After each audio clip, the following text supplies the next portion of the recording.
Alright, remember that 7X here with system test 3 of fire alarms, that is. So I'm just going to go over the system real fast. There's one trouble on the panel. This is my Fike SHP, original SHP, not the SHP Pro. Only trouble is battery trouble. Yes, that is a B. It's not a 6. So it kind of looks like one though. So we've got some detectors up here. The only alarm that is going to be sounding is the Gentex SHG right here. And you can't see it. Let me turn on the light. So that Gentex SHG is the only alarm sounding. Then we've got one cross point out here and a fallen alarm over there that is no longer hooked up. Everything's just taped up because I can't mount it. So then this NS is only strobe mode right now. It's an NS 4-wire. So there's one strobe here, other strobe here. All strobes have an audible silence. They're just wired directly through the alarm relay. Well, one of the alarm relays right here. There's two. And then the detectors in my room, we've got a manual release heat detector over there. A other cross point here, which goes through the heat detector and also to this smoke detector up there. So this is the second take of this video because my friend tried to mess it up and succeeded.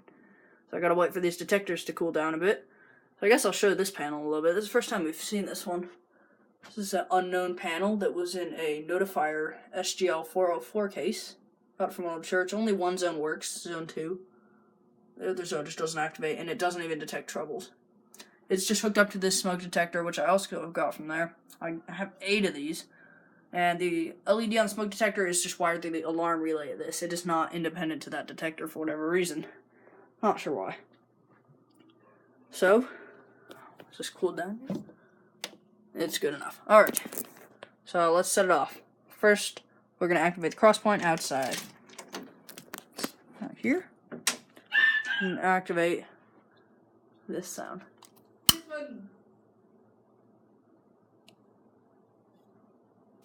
There.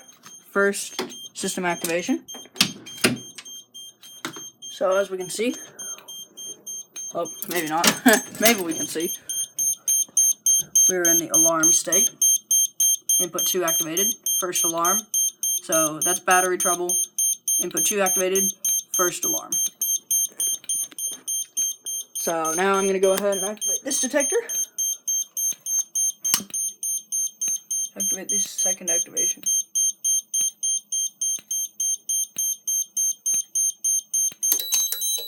Okay, now we've activated the little unknown panel up there. I'm going to silence that.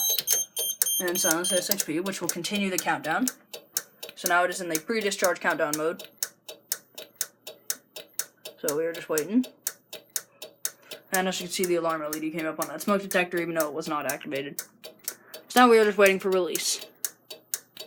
Hopefully it doesn't scare me as bad this time, because it did last time. And I'm going to show you a few things afterwards. So don't leave yet.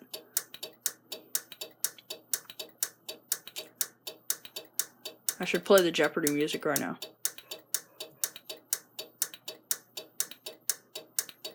Nope. I thought it was 30 seconds. Apparently, yeah, it might be 60. It's going to take a bit here. As you can see, both these strobes are going off. They're not in sync like I had my other video on. Just because it scared me a bit too. Now we're in the release stage, and the Gentex SHG is going off.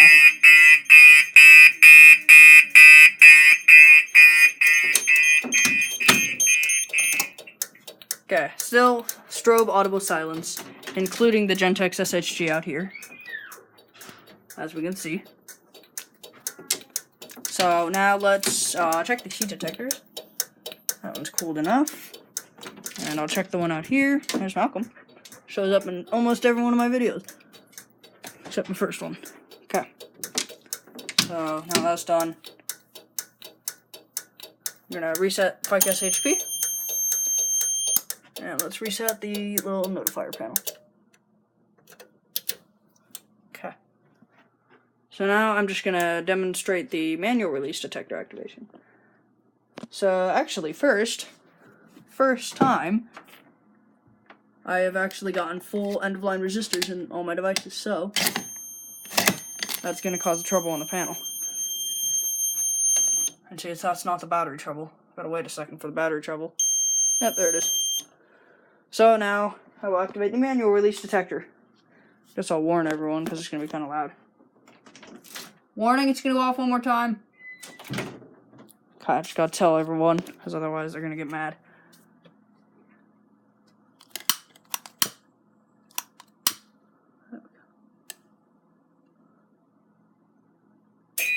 There we go.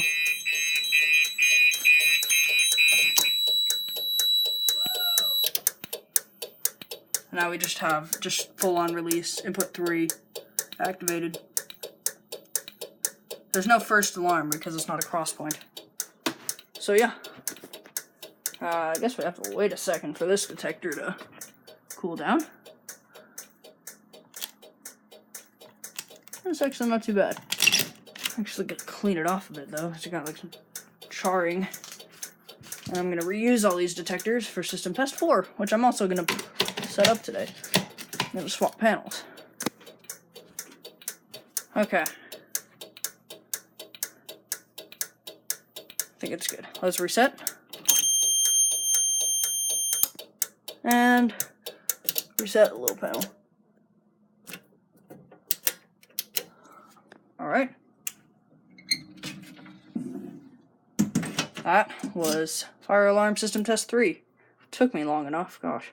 Almost a year since the last upload of a fire alarm system test, but yeah, have a nice day.